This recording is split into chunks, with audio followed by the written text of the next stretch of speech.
Hello बच्चों, आज हम स्टार्ट करते हैं हमारा नया चैप्टर या नया एक्सरसाइज जो कि है एक्सरसाइज 3.2 बच्चों। ठीक है, तो इस 3.2 के अंदर हम स्टार्ट करेंगे सबसे पहला क्वेश्चन बच्चों। पहला क्वेश्चन ये है हमारा कि विभाजन एल्गोरिदम का प्रयोग करके, ठीक है, fx को gx से भाग देने पर भागफल तथा शेषफल ज्ञात करना है। ठीक है बच्चों, देखो क्वेश्चन क्या कह रहा है, इंग्लिश मीडियम के लिए बोल देता हूं कि by using algorithm, division algorithm, है ना, we have to divide fx by gx। हमको क्या करना है, fx और gx को डिवाइड करना है, जहां पर उसने हमको बता रखा है साहब कि आपका जो fx है वो कितना है। fx दे रखा है हमको 3x cube plus x square plus 2x, 3x cube plus x square plus 2x plus 5। ठीक है बच्चों, और साथ में gx भी हमको दे रखा है, और gx कितना दे रखा है हमको 1 plus 2x plus x square, 1 plus 2x plus x square. ठीक है, ये हमको दे रखा है यहाँ पर। तो हमको क्या करना है, fx को gx से भाग लगाना है बच्चों। तो देखो कैसे लगाएंगे, fx को gx से भाग लगाते हैं, है ना, ध्यान से देखना। ये है fx, तो 3x cube plus x square plus 2x plus 5। देखो भाग लगाने से पहले सबसे पहले आपको कुछ बातें ध्यान रखनी चाहिए, और वो ये है, भले मैं यहाँ लिख देता हूँ साइड में। ठीक है, सबसे पहला जो पॉइंट है वो ध्यान रखने का वो ये है कि आप हमेशा x की घटती घातों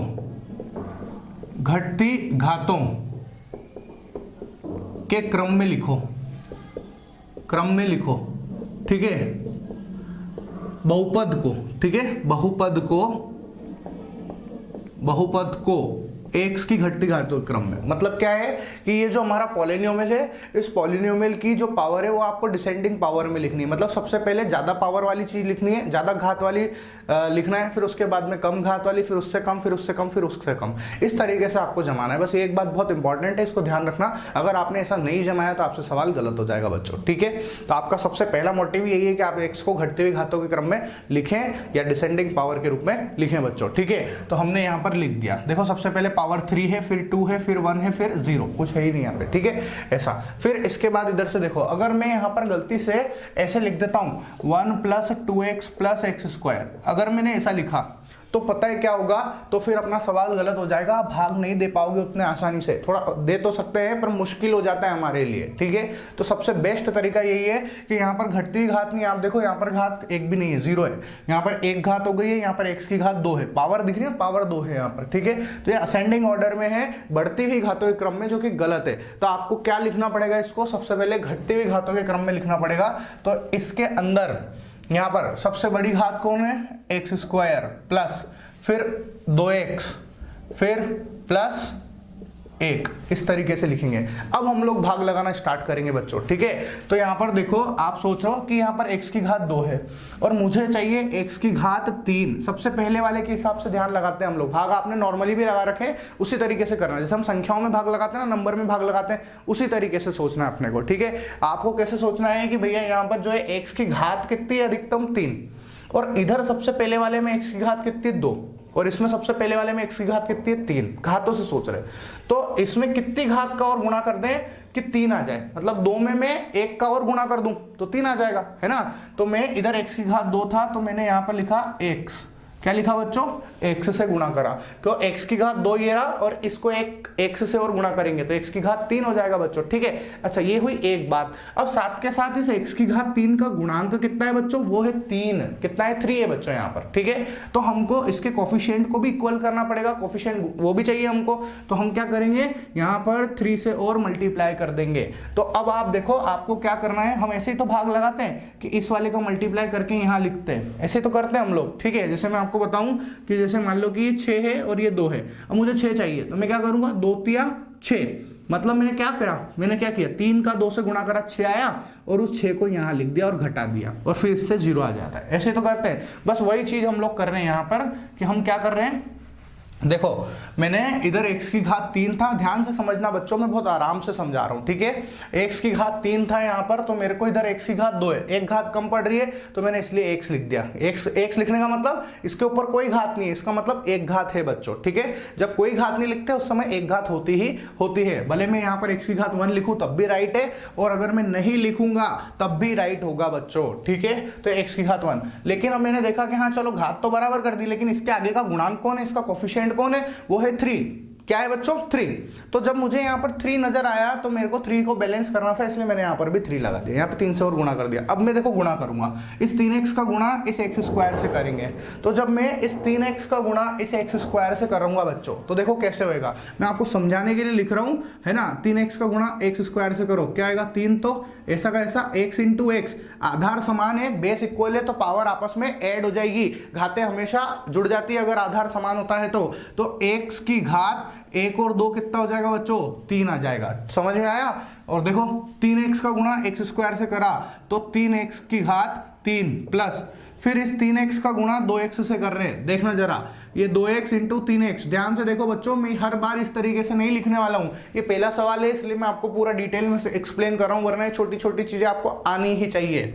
2x का गुणा 3x से करा, 3 का गुणा 2 से होगा 6, x का गुणा x से कर रहे हैं, आधार समान है तो घातें आपस में जुड़ जाएगी। आधार मतलब बेस, ये जो लिखा हुआ है, जैसे ये x की घात 5, तो इसमें ये होता है बेस और ये होता है एक्सपोनेंट, जिसको पावर भी बोलते हैं।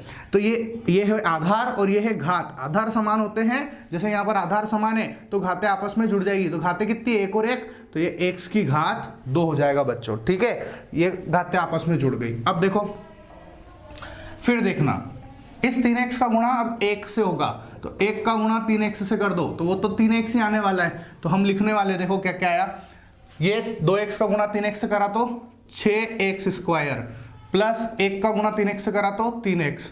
अब घटा दो, माइनस माइनस और माइनस घटाते हैं हम लोग, है ना, डिवाइड में लास्ट में आके घटाते हैं। तो आप जब घटाओगे तो 3x क्यूब से 3x क्यूब कैंसिल हो गया पूरा का पूरा, तो इसको नहीं लिखेंगे, ठीक है।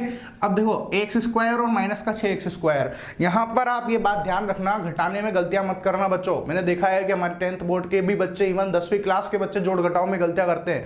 आप घटाने का सिंपल सा नियम याद रखें, यदि दो संख्याएं है ना, जिनके चिन्ह असमान है वो आपस में घटती है, और बड़ी संख्या में से छोटी संख्या को घटाओ, ठीक है। तो 6 में से 1 जाएगा तो 5, तो 5, और ये x स्क्वायर इधर भी और x स्क्वायर इधर भी है तो x स्क्वायर, और उत्तर का चिन्ह बड़ी संख्या का लगाएंगे, इसलिए बड़ी संख्या का लगा दिया। बड़ी संख्या 6 के आगे का चिन्ह क्या था, माइनस, इसलिए लगा दिया। इस तरीके से घटाना बच्चों, ठीक है। ये 2x, और अगर किसको फिर भी ये घटाने वगैरह में भी प्रॉब्लम है तो मैं इसके ऊपर भी एक वीडियो बना दूंगा बच्चों, तो आप उसको देख के भी सीख सकते हैं। मैं हर चीज ध्यान रख रहा हूं कि आपकी कहां कहां प्रॉब्लम है बच्चों, ठीक है। मेरा एक्सपीरियंस ये कहता है कि हमारा जो रीजन है यहाँ पर बच्चों को जोड़ घटाओ में तक भी प्रॉब्लम है, ठीक है। तो आप इन सब चीजों का ध्यान रखें। अच्छा, ये माइनस का 5x स्क्वायर, अब देखो 2x और माइनस का 3x, ठीक है। तो यहां पर देखो बड़ी संख्या कौन है, 3, और ये क्या है 2, और इसका साइन क्या है, प्लस का है, इसका साइन क्या है, माइनस का, तो दोनों संख्या के चिन्ह असमान है, घट जाएगी। 3 में से 2 जाएगा तो 1, तो 1x लिखो, ठीक है, 1x, और 1 x का गुणा 1 से करेंगे तो 1 ही आएगा, वो तो 1 से आएगा, तो इसको लिखने की जरूरत नहीं होती, 1 को लिखने की जरूरत नहीं होती। उत्तर का चिन्ह बड़ी संख्या का, इसलिए माइनस का x, और ऊपर से उतरेगा प्लस का 5 आएगा बच्चों यहाँ पर, ठीक है। अब देखो जरा, अब मेरे को इसको सॉल्व करना है। यहाँ पर सबसे पहले कौन है, माइनस का 5x स्क्वायर है बच्चों, ठीक है। इससे देखो इसके पास x स्क्वायर है, यहाँ पर घात कितनी, x स्क्वायर बच्चों, ठीक है। इसके पास भी घात कितनी, x स्क्वायर, मतलब अपने को घात से तो कोई दिक्कत ही नहीं है, घात का मामला तो पहले से ही सेट है बच्चों, पावर का पहले से ही सेट है, तैयार है यहाँ पर, है ना। अब सारा का सारा लफड़ा किसका बचा, कोफिशिएंट का बचा बच्चों, गुणांक का बच रहा है यहाँ पर। तो गुणांक यहाँ पर देखो कितना, x स्क्वायर का गुणांक कौन है, माइनस का 5, और इधर x स्क्वायर का गुणांक कौन है, 1 है बच्चों। तो मैं इसको किससे गुणा कर दूं कि माइनस 5x स्क्वायर, माइनस 5 से, तो मैं यहां पर माइनस 5 यहां पे लिख देता हूं बच्चों, ठीक है। अब मैं गुणा कर रहा, इस माइनस 5 का गुणा x स्क्वायर से करेंगे तो माइनस का 5x स्क्वायर आ जाएगा। फिर देखो इस माइनस के 5 का गुणा 2x से करेंगे तो माइनस का 10x आ जाएगा। फिर देखो माइनस के 5 का गुणा 1 से करेंगे तो माइनस का 5 आ जाएगा बच्चों। फिर देखो ये हो गया प्लस, घटाते ना यहाँ पे तो चिन्ह परिवर्तित हो जाते, माइनस वाला प्लस में हो जाएगा, माइनस वाला प्लस में, माइनस वाला प्लस में हो जाएगा बच्चों। अब देखो ये दोनों वापस से कट गए, ए माइनस का और ये प्लस का है, तो ये हमारा कैंसिल हो गया, ये जैसे ये कैंसिल हुआ था उसी तरीके से कैंसिल हो गया। अब देखो ये प्लस का 10 और ये माइनस का 1x, तो कितना आएगा 9 एक्स, ठीक है, फिर प्लस का 5 और प्लस का 5 प्लस का 10, ठीक है बच्चों, ये आया हमारे पास में। अब देखो यहां पर घात कितनी है, x की घात 1 आया है, ठीक है, और यहां घात कितनी है, x की घात 2। जब हमको घात छोटी मिल जाए इससे, यहां पर अधिकतम घात कितनी थी 2 और यहां पर घात छोटी आ गई ना, 1 ही रह गई, तो हमारा सवाल सोल्व हो चुका है बच्चों। तो यहां पर हम लोग बोलेंगे कि हमारा जो भागफल आया, ठीक है, भागफल जिसको हम लोग बोलते हैं कोशेंट, ठीक है, और कोशेंट कितना आया बच्चों, वो आया है 3x - 5, इसी को हम लोग बोलते हैं भागफल, ठीक है। और जो शेषफल आया है बच्चों, शेषफल जिसको हम लोग बोलते हैं रिमाइंडर, क्या बोलते हैं, रिमाइंडर, वो कितना आया बच्चों 9x + 10, ये 9x + 10। ये हमारा क्वेश्चन नंबर 1 का फर्स्ट वाला पार्ट कंप्लीट हुआ है, ठीक है, ये फर्स्ट का फर्स्ट पार्ट कंप्लीट हुआ है बच्चों। अब हम स्टार्ट करते हैं क्वेश्चन नंबर 2 को, ठीक है। ध्यान रखना इसके अंदर जो सबसे इंपॉर्टेंट बात है वो यही है कि आप बहुपद जो पॉलिनोमियल है उसको, उसकी पावर को डिसेंडिंग ऑर्डर में जमाएं। कौन से ऑर्डर में, डिसेंडिंग ऑर्डर में होना जरूरी है, डिसेंडिंग मतलब घटती हुई घात में, ठीक है, वो लिखना बहुत जरूरी है, वरना उसके बिना सवाल नहीं होगा, याद रखना, ठीक है। अब हम स्टार्ट करते हैं फर्स्ट का ही सेकेंड नंबर का क्वेश्चन। सवाल बिल्कुल सेम है, भाग ही लगाना है, तो अब मैं डायरेक्ट लिखूंगा। उसने fx को gx से भाग लगाने को बोला।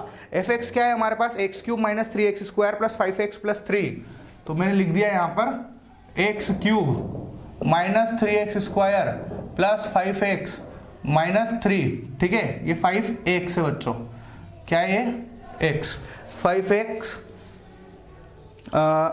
5x प्लस का 3 है बच्चों, ठीक है, ये प्लस का 3, x³ - 3x² + 5x + 3, और इसको भाग लगाना है x² - 2 से, तो x² - 2 से। अब देखो यहाँ पर किस्मत से पहले से ही प्रॉपर घाते अरेंज है, ठीक है, कहने का मतलब यहाँ पर घटती हुई घातों के क्रम में ही जमा हुआ है ना, डिसेंडिंग ऑर्डर में ही है। जैसे यहाँ घात 3, फिर 2, फिर 1 और फिर 0, सही साठ है इसका मामला। इधर से देखो, इधर घात 2 है और इधर 0 हो गई, घटती हुई घात ही है ना, फिर 2 के बाद 0 कम ही होता है, ठीक है, मतलब बड़े से छोटे की तरफ जाना है अपने को, इतना याद रखना। तो यहाँ पहले से ही सही साठ है, इसलिए हमको कुछ भी करने की जरूरत नहीं है। तो हम क्या करेंगे बताओ, यहाँ पर घात कितनी है 2, इधर घात कितनी है 3, तो किससे और गुणा कर दूं, एक घात और चाहिए, तो ये x से गुणा करेंगे। अच्छा, इसके आगे का गुणांक क्या है, एक ही है यहाँ पर, यहाँ कोई गुणांक नहीं है, तो हम यहाँ पर किसी गुणांक से गुणा भी नहीं करेंगे। समझ में आया बच्चों? तो अब हम गुणा करते हैं, x² का गुणा x से करेंगे तो x³, फिर -2 का गुणा x से करेंगे तो -2x। समझ में आया? ये -2 का गुणा x से कर दिया तो -2x। और भले मैं आपको समझाने के लिए लिख देता हूं, देखो x² का गुणा x से करेंगे तो आधार समान है तो घाते जुड़, x का मतलब x की घात 1 होता है, आधार समान है तो घाते आपस में जुड़ जाएगी, तो 2 + 1 3 हो गया। फिर देखो -2 का गुणा x से करेंगे तो -2x आ जाएगा। तो अब देखना, x² का गुणा x से करा x³, -2 का गुणा x से करा -2x, ठीक है। अब यहां पर समझना बच्चों, अब हम घटा रहे, अब ध्यान से देखना, इस सवाल में ये मान के चलो कि बहुत सारे बच्चे गलतियां करते हैं अगर उन्होंने ध्यान से नहीं समझा होता है। तो मैंने इसको घटाया, तो ये माइनस, ठीक है, ये वाला प्लस, ये प्लस का x³ माइनस का x³ कर दिया। अब देखो बहुत सारे 90% बच्चे जो इसको पहली बार पढ़ रहे हैं वो तो करते ही करते गलतियां, ठीक है। वो क्या करेंगे, बोलो बच्चों, आप खुद आपके मन में क्या हो रहा है, बोलो क्या आएगा बताओ, है ना। ऊपर -3 दिख रहा सर, नीचे प्लस का 2 दिख रहा सर, है ना, तो -3 + 2 -1 हो गया सर, तो -1 लिख दो सर, -1 और x² लिख दो। गलत। जैसे ही अगर आपके मन में ये बात आ रही होगी, सवाल गलत हो जाएगा, बिल्कुल गलत हो जाएगा। क्यों? उसका कारण यह है बच्चों कि जो जोड़ और घटाव होता है, एडिशन और सब्ट्रैक्शन होता है, वो सिर्फ और सिर्फ, बहुत इंपॉर्टेंट, बहुत ध्यान की बात ध्यान से सुनना, जो एडिशन और सब्ट्रैक्शन होता है, जो जोड़ और घटाव होता है ना बच्चों, वो सिर्फ और सिर्फ सेम पावर के साथ में होता है। अगर पावर सेम नहीं है, जैसे मान लो पावर यहाँ पर x⁻3, तो x⁻3 वाले से ही जुड़ेगी या घटेगी। ऐसा नहीं होगा कि आप x⁻3 वाले को x⁻2 से जोड़ दो। फॉर एग्जांपल, जैसे मैं आपको बोल रहा हूं कि सर अगर मैंने x³ को यहां पर जो है 2x³ से जोड़ते हैं सर, हाँ जुड़ जाएगी, कोई टेंशन नहीं है, क्योंकि यहां पर भी पावर 3 है, यहां पर भी पावर 3 है, तो 2 और 1 कितना हो गया, 3 हो गया। लेकिन अगर आपसे कोई बोले कि सर x³ को आप जो है 2x² से जोड़ दो, नहीं जुड़ेगी, ये नहीं होने वाला है। क्यों नहीं होने वाला है? क्योंकि इसकी पावर है 3 और इसकी पावर है 2। अगर पावर सेम नहीं है तो यहां लिखेंगे कुछ नहीं होगा, कुछ नहीं होगा। तो फिर क्या होगा सर? कुछ नहीं होगा तो कुछ तो होगा ना, फिर कुछ ना कुछ तो करना पड़ेगा ना। तो फिर क्या होगा? ऐसा का ऐसा ही लिख देंगे। समझ में आई बात? एज इट इज हम लोग राइट डाउन कर देंगे, बिल्कुल जैसा है उसको उसी तरीके से लिखेंगे। तो अब देखो, जैसे ऐसा नहीं कि जोड़ने में, घटाने में भी है। जैसे मान लो कि 3x³ माइनस 2x³, तो देखो ये पावर सेम है तो 3 में से 2 जाएगा, 1 x³ आ जाएगा, कोई प्रॉब्लम नहीं है। बट अगर कोई बोलेगे सर 3x³ माइनस 2x लिख दो, आप 2x लिख दो, x² लिख दो, x के बाद 4 लिख दो, 5 लिख दो, आपकी मर्जी पड़े जो लिख दो, बस 3 के अलावा लिखना, ठीक है। तो क्या लिखेंगे? कुछ नहीं होगा, कच्छू नहीं होने वाला बच्चों। यहां पर समझ में आई बात? कुछ भी नहीं होगा। क्यों? क्योंकि पावर सेम नहीं है। तो याद रखना, यही एडिशन सब्ट्रैक्शन का नियम है कि हम सिर्फ और सिर्फ सेम पावर वाले में ही ऐड और सब्ट्रैक्ट कर सकते हैं। तो सर फिर आपने यहां पर मल्टीप्लाई कैसे कर दिया? देखो इधर x की घात 2 था सर, आपने इधर x की घात 1 था, मल्टीप्लीकेशन। हाँ, मल्टीप्लीकेशन और डिवीजन हो सकता है, बट एडिशन और सब्ट्रैक्शन नहीं हो सकता है। हम गुणा भाग कर सकते हैं लेकिन जोड़ घटाव नहीं कर सकते बच्चों, ये ध्यान रखना। Very very very important concept है, ठीक है। तो इसमें कुछ भी नहीं होने वाला है, ये ध्यान रखना आप लोग, ठीक है। तो अब मेरे इधर देखो, अगर मैं इसमें से इसको घटा देता हूं, जैसे ये माइनस का 3x² प्लस 2x, तो कुछ भी नहीं होने वाला है, बेवकूफ बनना है ना। हम क्या करेंगे? बस ऐसा कैसे उतार देंगे यहाँ पे इसको। तो सबसे पहले बड़ी पावर कौन है? x की पावर 2, बड़ी पावर को ही उतार सबसे पहले लिखना है। मैंने आपको यही बोला है कि आप सबसे पहले बड़ी पावर लिखे, फिर छोटी पावर, फिर छोटी पावर, फिर छोटी पावर, ऐसा, ठीक है। तो सबसे पहले बड़ी पावर कौन है? माइनस का 3x², उसको उसके चिन्ह के साथ लिखना बच्चों। इसके आगे का चिन्ह क्या है? माइनस, तो हमने माइनस का लिखा। फिर उसके बाद में देखो प्लस का 2x, ये लिखा प्लस का 2x, ठीक है। फिर ऊपर से लिख दो प्लस का 5x, फिर प्लस का 3 लिख दो बच्चों आप, ठीक है। अब देखो यहां ध्यान से देखना, इसको आपको समझाने के लिए इस तरीके से लिख रहा हूं, ध्यान से देखना। माइनस का 3x², इसको सॉल्व कर रहे हैं हम लोग, ठीक है ना। माइनस का 3x² और 5 और 2 7x। देखो यहां पर घाते समान है तो जुड़ जाएगा, तो 7x प्लस का 3 आ जाएगा बच्चों, ठीक है। तो अब हमको जो भाग लगाना है वो इससे लगाना है। समझ में आई बात? यहां पर किससे लगाएंगे भाग? इससे लगाएंगे, ठीक है। तो अब देखो ये मैं यहां लिख देता हूं या, ताकि आपको कंफ्यूजन ना हो कि हाँ ये क्या किया सर ने, ठीक है। या करके लिख रहा हूं, मतलब मैंने इसको सॉल्व करके लिख दिया। अब देखो मेरे को क्या चाहिए, यहां पर घात कितनी? x की घात 2, यहां पर घात कितनी? x की घात 2। तो पावर में तो कोई लफड़ा ही नहीं, कोई टेंशन ही नहीं सर, है ना। फिर किसका लोचा? सर गुणांक का। यहां पर गुणांक कितना है? -3, तो यहां पर हम -3 से भाग लगा देंगे। तो अब कितना आएगा? इस -3 का गुणा x² से करो, माइनस का 3x², फिर -2 का गुणा -3 से करो, प्लस का 6। ये छोटी छोटी बातें आपको आनी चाहिए, ठीक है बच्चों। तो हमने लिखा, देखो ये प्लस हो जाएगा, ये माइनस हो जाएगा, इसको इससे कैंसिल करेंगे। क्या 7x 6 से जुड़ जाएगा? क्या नहीं जुड़ेगा। क्यों नहीं जुड़ेगा? ध्यान से देखना, 7x जो है वो 6 से नहीं जुड़ने वाला। क्यों? क्योंकि इसमें पावर कितनी है? 1, और इसमें तो पावर है ही नहीं सर, इसमें x ही नहीं है, तो ये आपस में नहीं जुड़ सकते हैं, ठीक है। कुछ भी नहीं होने वाला, कुछ नहीं होगा। तो फिर क्या होगा सर? ऐसा का ऐसा ही चिपका देंगे, एज इट इज जो है, जिसको ऐसा का ऐसा ही चिपका दो। तो कितना आएगा? 7x, ठीक है। ये माइनस का 6, देखो 6 के आगे का चिन्ह प्लस नहीं है बच्चों, आपने घटा दिया है तो 6 के आगे का चिन्ह कौन है? माइनस, तो माइनस का 6, फिर प्लस का 3। इसको हम लोग क्या लिख सकते हैं? 7x और ये माइनस का 3 आएगा बच्चों, ठीक है। तो हमारे पास जो भागफल आया है, जो क्वोशेंट आया है, वो कितना आया बच्चों? 7x - 3, और जो रिमाइंडर, जो शेषफल आया है, ठीक है, वो कितना आया बच्चों? शेषफल है हमारे पास x - 3 बच्चों, ठीक है। ये हमारा क्वेश्चन नंबर 2 भी कंप्लीट होता है। अब हम स्टार्ट करते हैं हमारा क्वेश्चन नंबर 3 बच्चों, ठीक है। ध्यान से देखना क्वेश्चन नंबर 3 क्या है, ध्यान से देखो।